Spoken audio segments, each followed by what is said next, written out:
بنو اسرائیل کے بارے میں جو آیات ہیں ابھی میں بار بار اس آیت کا حوالہ دیتا ہوں، ثم قست قلوبکم من بعد ذلک، اس سے فوراً پہلے آپ دیکھیں گے افلا تعقلون، سوچتے کیوں نہیں ہو؟ سوچنے کا تعلق کس چیز سے ہے؟ یہاں سے. تو پہلے عقل کی بات کی، پھر اس کے ساتھ ہی دل کی بات کی، دونوں کو ساتھ ملا دیا. آل عمران کی انتہا میں بالکل آخر میں الذین یذکرون اللہ قیاما وقعودا وعلی جنوبہم ویتفکرون، جو اللہ کا ذکر کرتے ہیں کھڑے، سائڈ پہ لیٹے ہوئے، کھڑے بیٹھے لیٹے ہوئے ذکر کرتے ہیں. ذکر کہاں پہ ہوتا ہے؟ دل میں ہوتا ہے. پھر کہا وَيَتَفَكَّرُونَ فِي خَلْقِ السَّمَاوَاتِ اسی آیت میں، اور پھر گہری سوچ میں پڑ جاتے ہیں آسمانوں اور زمین کے بارے میں. سوچ کہاں پہ ہوتی ہے؟ دماغ میں. ان دونوں کا بیلنس ہمیشہ ان دونوں کو ساتھ ساتھ. خیر، یہاں پر اس آیت میں بات ہو رہی ہے دل کے بند ہونے کی، اور ایک دفعہ دل بند ہو جائے تو سوچ آپ کی وہ ڈیویٹ ہو جاتی ہے. دل پتھر ہو جائے تو آپ کی سوچ غلط طرف پہ جائے گی. جیسے اگر انسان کے دل سے رحمت نکل جائے، فرض کریں، ایزی ایگزامپل، انسان کے دل میں رحمت نہ رہے تو پھر وہ کیمیکل ویپنز بھی بنا سکتا ہے کہ نہیں؟ انسان کے دل میں شفقت نہ رہے، انسان کے دل میں انسانیت کا خیال نہ رہے تو وہ ایسا بزنس بھی چلا سکتا ہے جس سے کروڑوں فیملیز بینکرپٹ ہو جائیں، اس کو کوئی فرق پڑے گا ہی نہیں. اس کو تو نہیں پڑے گا، کیونکہ اس کا جینیس دماغ جو ہے، جس نے اتنا بڑا بزنس بنا لیا، دماغ تو اس کا چل رہا ہے، لیکن اس میں دماغ چل رہا ہے، دل کیا ہو چکا ہے؟ پتھر ہو چکا ہے. اب اس کو کوئی فرق نہیں پڑتا. اب وہ اس دماغ کا استعمال کر رہا ہے اپنے پولیٹیکل گین کے لیے، اکنامک گین کے لیے. اس کے سامنے ایک ایجنڈا ہے، اور اس ایجنڈا کو پورا کرنے میں وہ جینیس ہے، باقاعدہ جینیس ہے.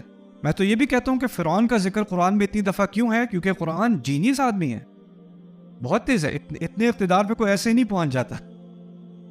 عقل والا آدمی تھا، بہت تیز تھا، اور اس کی تیزی دکھائی ہے قرآن نے، کس قسم کی وہ پلاننگ کرتا تھا. لیکن دل ایک دفعہ بند ہو جائے تو کسی بھی طرف جا سکتے ہو. اسی طرح سائنس ہے. سائنس اصل میں ایک اندھی چیز ہے. سائنس جو ہے اس میں نہ برے اچھے کی تمیز ہے، نہ اللہ تعالیٰ سے قرب، اللہ تعالیٰ سے دوری. Science is blind. سائنس ایک آلہ ہے. کوئی کیمسٹری پڑھ رہا ہے، کوئی بایولوجی پڑھ رہا ہے، کوئی فزکس پڑھ رہا ہے، جیولوجی پڑھ رہا ہے، اس میں اللہ تعالیٰ کا کوئی عمل، اس علم میں روحانیت نہیں ہے. روحانیت اس علم میں کس نے ڈالی؟ اللہ تعالیٰ نے. اگر اس علم سے آپ روحانیت نکال دو، سائنس میں سے روحانیت نکال دو، تو پھر نیوکلیئر بام بنانا آسان ہو جائے گا. سائنس ہی ہے، آپ استعمال کر رہے ہو سائنس کو. وہی سائنس ہے جو ہم پڑھتے ہیں. اسی سائنس کے ذریعے آپ انسانیت کی مدد بھی کر سکتے ہو، اسی سائنس سے آپ انسانیت کو برباد بھی کر سکتے ہو. آپ کے پاس چوائس ہے. فرق کیا ہوگا؟ کسی کا دل سخت ہے اور کسی کا دل نرم ہے، بس اتنا سا فرق ہے. انسانیت کو آج سائنس نے جو ترقی دکھائی، جو اللہ تعالیٰ نے دکھا دی انسانیت کو، کہاں کہاں تک ہم پہنچ گئے ہیں، کہاں کہاں تک ٹیکنالوجی پہنچ گئی ہے، اس کا ہم کبھی گمان بھی نہیں کر سکتے تھے. اور جتنی تیز رفتاری سے یہ ٹیکنالوجی پھیلی ہے، جتنی تیز رفتاری سے یہ دنیا بدلی ہے. میڈیا کے بارے میں بھی سوچ، جس طرح میڈیا اب آپ کنزیوم کرتے ہو، آپ کے فون پہ ڈیٹا آ جاتا ہے، رائٹ؟ یہ تو مجھے تو لگتا ہے جب کوئی کیسیٹ ٹیپ لگا کے اپنے واک مین میں 2 بیٹریاں ڈال کے ہیڈ فون لگا کے وہ سنتا تھا، تو اس وقت کیا عظیم نئی ٹیکنالوجی تھی. شاک ابزاربنگ ہیڈ فونز، شاک ابزاربنگ کیسیٹ پلیئرز. اور اب وہ لگتا ہے پتہ نہیں کون سے پرانے زمانے کی بات ہے. آپ میں سے کئی ایسے ہو کہ آپ کو یاد ہے فون آتا تھا تو فون دیوار پہ لگا ہوتا تھا، اس کے ساتھ تار ہوتی تھی. ہیلو ماما، چاچا کا فون ہے. دور سے کھینچ کے آپ فون وہاں نہیں لے جا سکتے. اتنی جلدی دنیا بدل گئی، اتنی تیزی سے. ٹیکنالوجی تو آگے جائے گی، لیکن اگر اس ٹیکنالوجی کے ساتھ ساتھ دل اندھے ہوتے چلے گئے، آنکھیں جو حقیقت کو دیکھ نہ سکیں، کان جو ہدایت کو سن نہ سکیں، اس سے ان کو سنائی نہیں دیتا وہ، تو پھر کیا ہوگا؟ آگے مثال دی ہے. اگر ایسا ہوا، اگر دنیا ایسی ہو گئی تو پھر کیا ہوگا؟ اولئک کالانعام، تو پھر وہ گائے، بھینس، بھیڑوں کی طرح ہے. انعام گائے کی طرح، بھینس کی. یہ لوگ گائے بھینس کی طرح ہیں.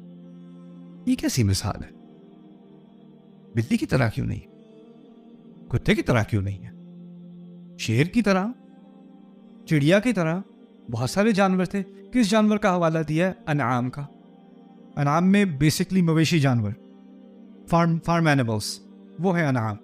ان کی مثال کیوں دی جا رہی ہے؟ اصل میں بلی کے نا ریفلیکسز بڑے تیز ہوتے ہیں. آپ گزر رہے ہو, بلی ہو وہاں پہ, وہ چیک کریں گی پہلے خطرہ ہے کہ نہیں. پھر اگر آپ تھوڑا سا ایسے کرو تو بلی کیا کرے گی؟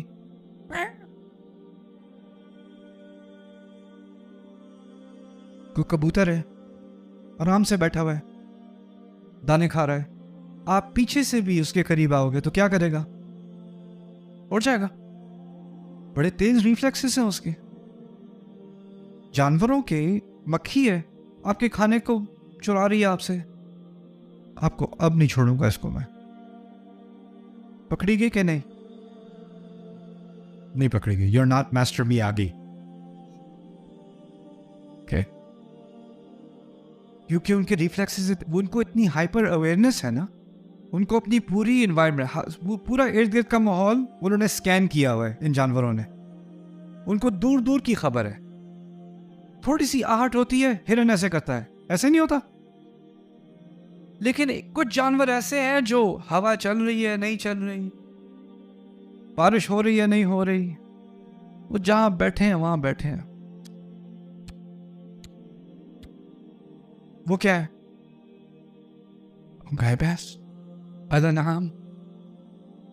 کوئی, میں روڈ ٹرپ پہ گیا تھا تو وہاں کیلیفورنیا میں کچھ فارم لینڈ ہے ہائی وے کے پاس, تو وہاں کچھ گائیں تھیں ہائی وے کے قریب آ گئی تھیں. آگے سے ٹرک گزر رہا ہے, اور جب ٹرک پاس سے گزرتا ہے نا تو گائے کے جو بال ہیں وہ گھاس کھا رہی ہے. کوئی اور جانور ہوتا تو کیا کرتا؟ فوراً بھاگ, وہ اس کو کوئی فکر ہی نہیں,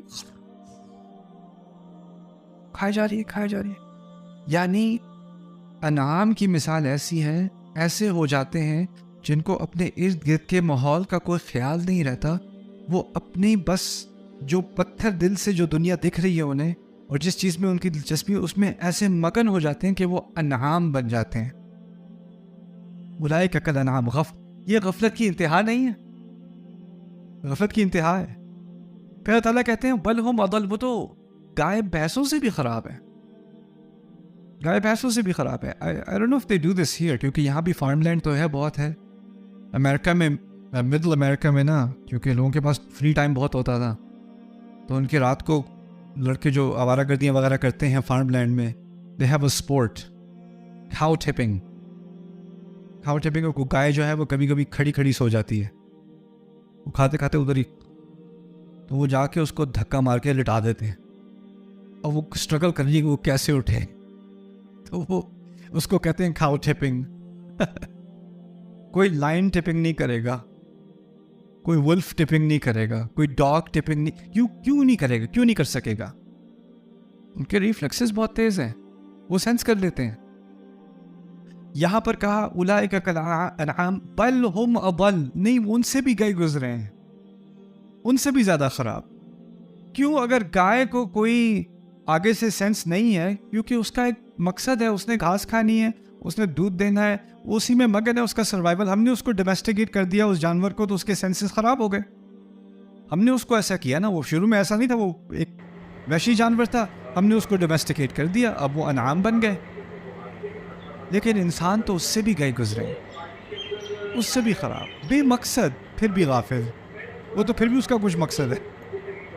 اور پھر کہا اولئک هم الغافلون, وہی تو ہے غافل. میں سوچتا ہوں اس آیت کے بارے میں, جیسے جیسے ٹیکنالوجی بڑھ رہی ہے نا, یہ مثال زیادہ آسان ہو رہی ہے سمجھنا, کیونکہ اب تو آپ کے ارد گرد کیا ہو رہا ہے کچھ نہیں پتا, آپ بس لگے ہوئے ہو لگے ہوئے ہو لگے ہوئے ہو, ہمارے بچے لگے ہوئے ہیں. آپ کو زبیر کھانا, زبیر, کوئی آواز نہیں آ رہی, کچھ نہیں پتہ چل رہا, وہ اپنی دنیا میں ہے. لیکن انٹرنیٹ وائی فائی کٹ ہو گیا, ماما. اس گائے کے سامنے سے بھوسا ہٹا دو بس. اولئک هم الغافلون. اللهم